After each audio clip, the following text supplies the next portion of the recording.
Okey, kita hari ni hari last nak balik ke Semenanjung balik.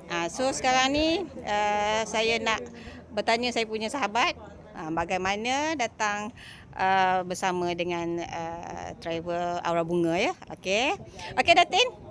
Saya nak minta tolong macam mana enjoy tak kita punya Bagi saya lah, Assalamualaikum. Bagi saya tempat ni memang selesa untuk tuan-tuan dan puan-puan datang. Sangat selesa. Bilik pun chalet ni pun bagus. Tip-top lah, bagi A lah. Alhamdulillah. So aktiviti kita semalam Wah, best. Kalau yang minat memancing, elok pergi memancing. OOTD Memang sesuai. OOTD kan. Ya. Memang best lah. Best kan. Lepas tu pagi ni kita kita pusing-pusing kampung kan. Hari ni kita pusing-pusing kampung, kenalan dengan tok penghulu dia, dengan orang-orang sini. Orang sini kebanyakan orang Filipin, orang tempatan kan. So kita dapat tengok dia punya. Okey, tu saya ada orang dah panggil kita makan ya. Sini makanan dia satu hari 4 kali ya. Sedap makanan dia. Okey. Ikan fresh. Okey, saya satu lagi sahabat saya Datin Maria. Yang tadi saya punya Datin Yuanis. Kami ni geng-geng lama.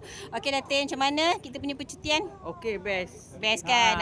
Agak-agak datang lagi ya tak? InsyaAllah datang lagi. Ya. Saya punya bilik betul-betul menghadap laut ni. Okey, ni dia. Tempat lepak. Tempat lepak. Okey, ini bilik Datin yang Datin dengan Datuk. Okey, bilik dia. Tempat lepak lagi Makan pun dekat. tempat makan pun dekat. Nampak kan view dia memang cantik. So itulah tu bot yang lalu tu. bot dia kan nampak.